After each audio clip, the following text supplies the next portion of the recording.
لیکن یہی موقع ہوتا ہے اس ماحول میں کہ ہم آپ کو ان فیکٹ سے آگاہ کریں جو آپ کو حکومت نہیں سننے دیتی۔ اکانومی پہ واپس آتے ہوئے اور اس کو اس صورتحال سے جوڑتے ہوئے جو یہاں پہ ایک ایسی صورتحال ہے پولیٹیکل کہ اس قسم کی ریپریشن کم از کم میں نے اپنی زندگی میں نہیں دیکھی، ضیاء الحق کے دور میں نہیں دیکھی۔ اب کل کی ایک نیوز آئٹم دیکھ لیں جو دنیا کے حالات ہیں، آپ یہی دیکھ لیں کہ کل جو یونائٹڈ عرب ایمریٹس نے اوپیک کا جو تیل کا گروپ ہے وہ چھوڑ دیا، اور اس کی سگنیفیکنس دیکھ لیں ہو کیا رہا ہے۔ یہ جو مشرق وسطیٰ میں جنگ ہے، اس کے بعد دنیا کا ہر ملک جو خود مختار رہنا چاہتا ہے وہ اپنی پرائیورٹیز دوبارہ سے دیکھ رہا ہے۔ آپ یورپ میں دیکھ لیں، پورا یورپ جو ہے وہ اپنا امریکہ کے ساتھ رشتہ، اپنی اکانومی، اپنا ڈیفنس دوبارہ دیکھ رہا ہے۔ آپ چائنا دیکھ لیں، آپ انڈیا دیکھ لیں، آپ مشرق وسطیٰ کے ممالک بھی دیکھ لیں۔ جو یونائٹڈ عرب ایمریٹس کر رہا ہے اپنے انٹرسٹ میں کر رہا ہے نا، کسی کو یہاں پہ پسند ہو یا نہ ہو۔ پاکستان اس صورتحال میں کیا کر رہا ہے اور کیا پولیٹیکل سٹیبلٹی، اس سے زیادہ ضروری چیز ایسے حالات میں ہو سکتی ہے کہ ملک ایک پیج پہ ہو، تاکہ ملک جو ہے وہ سارے مشکل فیصلے عوام کی سپورٹ کے ساتھ کر سکے۔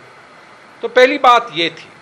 دوسری بات یہ کہ جتنی معیشت خراب ہوتی ہے اتنے حکومت کے سپوکس پرسن آپ کو جو ہے وہ جھوٹ پہ جھوٹ بولتے ہیں کہ دیکھیں جی ہم نے معیشت تبدیل کر دی۔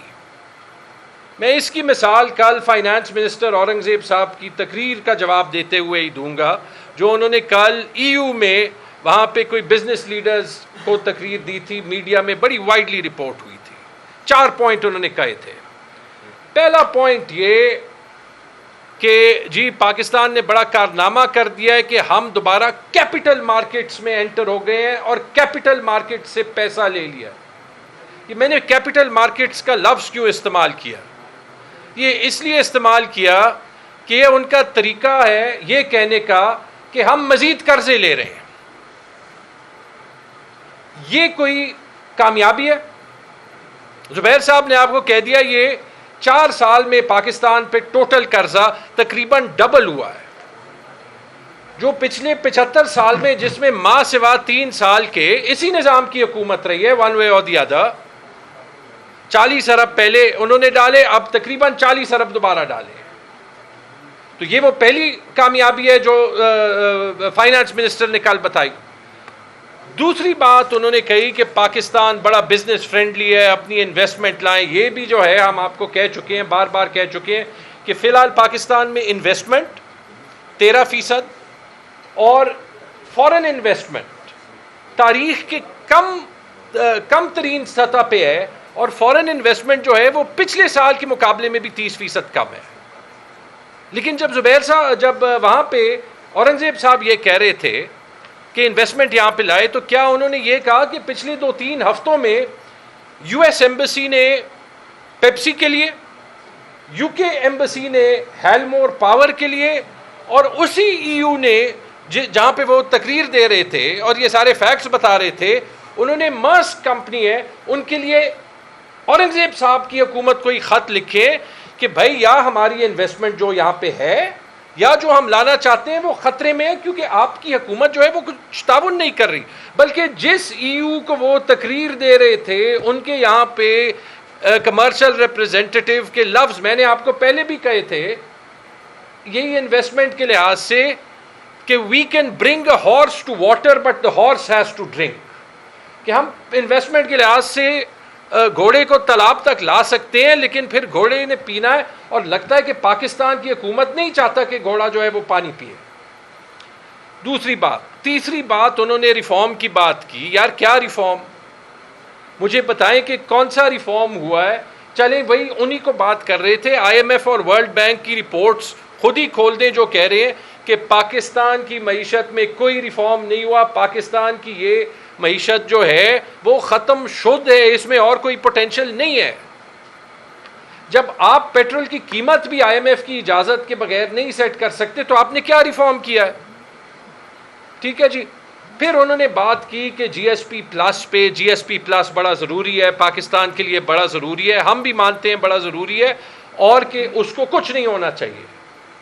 لیکن وہاں پہ یہ کہتے ہوئے اورنگزیب صاحب نے یہ کہا کہ اگر جی ایس پی پلس اتنا ضروری ہے تو جن چیزوں سے وہ جڑا ہوا ہے، ہیومن رائٹس، الیکشن، ٹھیک ہے جی، فری اسپیچ، کہ اس پہ حکومت کا ٹریک ریکارڈ کیا ہے؟ کیا حکومت خود جو ہے وہ جی ایس پی پلس کو خطرے میں ڈال رہی ہے؟ اور آخری بات، اورنگزیب صاحب جو ہیں، چونکہ وہ اسی ای یو کے سٹیزن ہوتے تھے، میرے خیال میں نیدرلینڈس کے، ہالینڈ کے، تو ان کو جمہوریت کا بھی پتہ ہوگا، الیکشن کا بھی پتہ ہوگا، تو ان سے ایک ریکویسٹ ہے اگر وہ ابھی واپس نہیں آئے کہ وہ ای یو والوں کو یہ تو کہیں کہ جو ان کی 2024 کی الیکشن کی رپورٹ تھی وہ پبلش کر دیں، کیونکہ ابھی تک تو انہوں نے آپ کے کہنے پہ نہیں کی. ٹھیک ہے جی. تو یہ رہا اورنگزیب صاحب کے معیشت کا ٹریک ریکارڈ اور اس کی اصلیت. دوسری بات جی، یہ حکومت کا حال آپ جو ہے وہ یہ ایران اور امریکہ اور اسرائیل کی جنگ میں ان کی ایکشن سے دیکھ سکتے ہیں کہ ان کے ایکشنز ہیں کیا، ان کا عوام پہ اثر کیا ہے، اور ایکچولی ان کی پالیسی میکنگ کے پیچھے عقل کیا ہے. آج ایک ہیڈ لائن دیکھی، شاید پرائم منسٹر صاحب کہہ رہے تھے یا کوئی اور وزیر کہہ رہے تھے کہ جی آسٹیریٹی، یعنی یہ جو کفایت شعاری جو ہے وہ یہ بڑی ضروری ہے، اور اس پہ جو ہے وہ سارے ملک کو جو ہے وہ کرنا ہے. گلف سٹریم جیٹ خریدتے وقت تو یہ آپ کو نہیں آسٹیریٹی یاد آئی، لیکن مزید اس میں ایکشن دیکھ لیں. میں کل دیکھ رہا تھا، اسی وفاقی حکومت نے پورے پاکستان میں جمعے کے دن اسکول جو ہیں وہ بند کیے. 1.5 لاکھ سرکاری اسکول ہیں پاکستان میں، باقی کوئی 2 لاکھ پرائیویٹ اسکول ہیں، جس میں 1.5 لاکھ مطلب 1,90,000 جو پرائیویٹ اسکول ہوں گے ان کی فیس 2,000 روپے سے کم ہوگی. یہ جو سرکاری اسکول ہیں، میں پچھلے 2 دن میں 5 وزٹ کیے، کسی بھی سرکاری اسکول میں 5 بچے دکھا دیں جو کہ گاڑی میں اسکول آتے ہیں. فیول جو ہے وہ کنزرو کرنے کے لیے جمعے کی چھٹی دی ہوئی ہے نا. آپ کہتے ہیں 25 ملین بچے اسکول سے باہر ہیں، آپ کہتے ہیں کوئی جو ہے وہ پڑھتا نہیں ہے. ٹھیک ہے جی، آپ نے ٹریڈ آف کیا کیا کہ آپ نے وہ سرکاری اسکول جو ہے وہ اپنے آپٹکس کے لیے بند کیے. وہ 25 ملین بچوں کو چھوڑیں، جو 60 ملین بچے اسکولوں میں ہیں، ان کی پڑھائی آپ نے تباہ و برباد کی صرف اپنا بیانیہ بنانے کے لیے. کہتے ہیں کہ وہ زوم میں پڑھے. میں وہاں پہ وہ ہیڈ ٹیچر سے پوچھ رہا تھا کہ جی آپ زوم پہ پڑھاتے ہیں؟ وہ ہنسنے لگے، میں بھی ہنسنے لگا. مجھے بتا دیں کہ پاکستان کے رورل ایریا میں کہاں وہ بچے ہیں جو سرکاری اسکول جاتے ہیں جو زوم پہ جو ہے وہ جمعے کے دن پڑھیں گے. یہ پالیسی میکنگ ہے. 17 سیٹوں سے آپ آتے ہیں تو پھر آپ کو جو ہے وہ عوام کے نیڈز کی سمجھ یہی ہوتی ہے. تیسری بات جی، یہ انرجی کرائسس کی بات ہوئی، اور جتنا مس مینیج یہ انرجی کرائسس ہوا ہے وہ تو ہم سب کو جو ہے، جو 25 کروڑ پاکستانی ہیں، ان کو ہر روز یاد آتا ہے، کیونکہ ہر روز جو ہمیں حکومت ریلیف دیتی ہے ہمارا بل کم کرنے کے لیے، جس کو لوڈ شیڈنگ بھی کہا جاتا ہے ہماری زبان میں، حکومت اس کو ریلیف کہتی ہے. 6 گھنٹے، 7 گھنٹے، 8 گھنٹے، اور پھر ہمارے جیسے صوبے میں جہاں اسد کیسر صاحب اور میں اور اخنزادہ بلانگ کرتے ہیں، 22 گھنٹے. اس کا حل نہیں نکالا. بجلی کے بل دیکھیں تو میں اپنا بل دیکھا تو جو بل تھا اس پہ ٹیکسز، سر چارجز، پھر سر چارجز پہ ٹیکسز، پھر فیول پرائس ایڈجسٹمنٹ، پھر فیول پرائس ایڈجسٹمنٹ پہ ٹیکسز، پھر اس کے بعد انکم ٹیکس، پھر انکم ٹیکس پہ سر چارج. پتہ نہیں اس پہ کیا کیا ہے. وہ بل کوئی پی ایچ ڈی تو پہلے چاہیے کہ سمجھ آئے کہ وہ بل بنا کیسے ہے، کہ اس میں یونٹ کا ریٹ کیسے. بہرحال میں نے لگایا، میرے بل میں 80 روپے فی یونٹ مجھے چارج آ رہا تھا. ٹھیک ہے جی.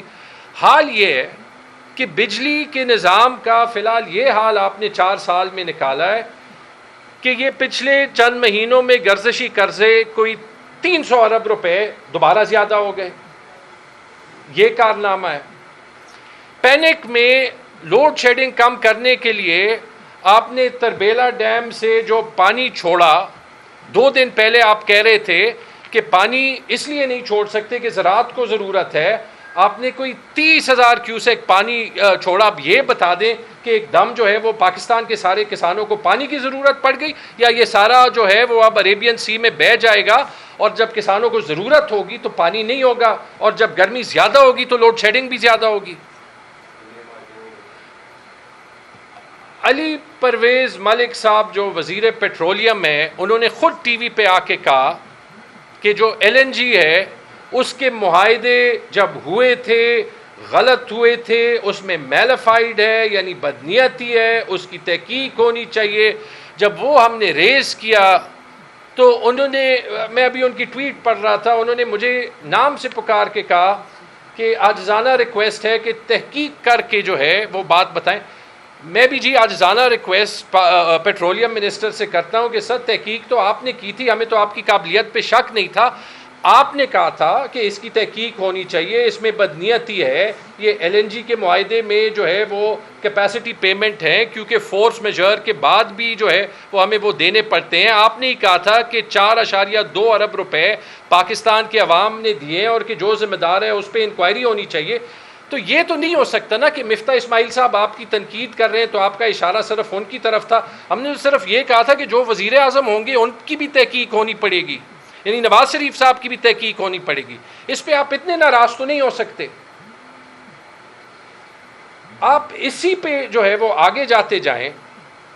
آج کا ڈیسیجن اور اس کے افیکٹیز پاکستان کا ہر وہ غریب آدمی, مڈل کلاس آدمی جو اسلام آباد, کراچی, لاہور سے باہر رہتا ہے, آج نیپرا کا ڈیسیجن ہے کہ آپ ریونیو بیسڈ لوڈ شیڈنگ نہیں کر سکتے. یہ بار بار یہ ڈیسیجن ہوا ہے کہ آپ کلیکٹیو پنشمنٹ جو ہے وہ نہیں کر سکتے لوڈ شیڈنگ پہ. میرا گھر ہے, میں بل دے رہا ہوں, آپ یہ نہیں کہہ سکتے کہ یہاں پہ اس گاؤں میں اتنے لوگ نہیں دے رہے, اتنے لوگ نہیں دے رہے, تو آپ کی بجلی بھی 12 گھنٹے گئی. ایسے تو اسلام آباد, کراچی, لاہور کے علاوہ کہیں بجلی ہوگی نہیں, اور صورتحال ہی ہے. پورے پاکستان میں کہاں انویسٹمنٹ آئے گی؟ یہی تو ہمارے صوبے کا مسئلہ ہے, کوئی آواز ہی نہیں اٹھاتا. پاور منسٹری کا جواب کیا تھا کہ یہ ہمیں کرنی پڑے گی کیونکہ 500 ارب روپے کا لاس زیادہ ہوگا.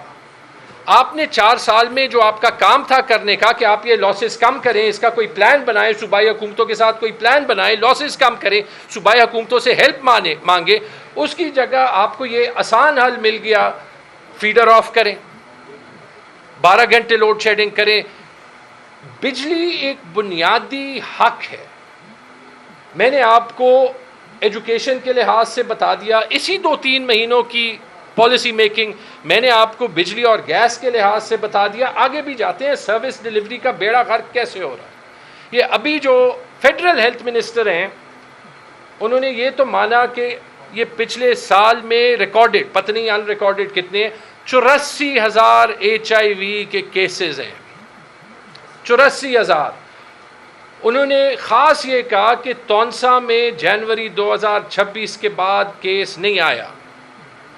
انہوں نے یہ نہیں کہا کہ جو جنوری 2025 سے دسمبر 2025 تک تونسا میں ایک سکینڈل کے ایمرج ہونے کے بعد 331 بچوں کو HIV ہوا کیونکہ پنجاب کے اسپتالوں میں سرنج ری یوز ہو رہی ہے, کہ اس کی وفاقی حکومت کیا تحقیق کر رہی ہے, کہ اس کی مریم نواز شریف کی حکومت کیا تحقیق کر رہی ہے. انہوں نے اس سوال کا جواب بھی نہیں دیا کہ اگر پنجاب صحت کارڈ بند نہ کرتا تو انہی سرکاری اسپتالوں کو 6 ارب روپے زیادہ جاتے, ایک سرنج ری یوز کرنے کی ضرورت نہ پڑتی.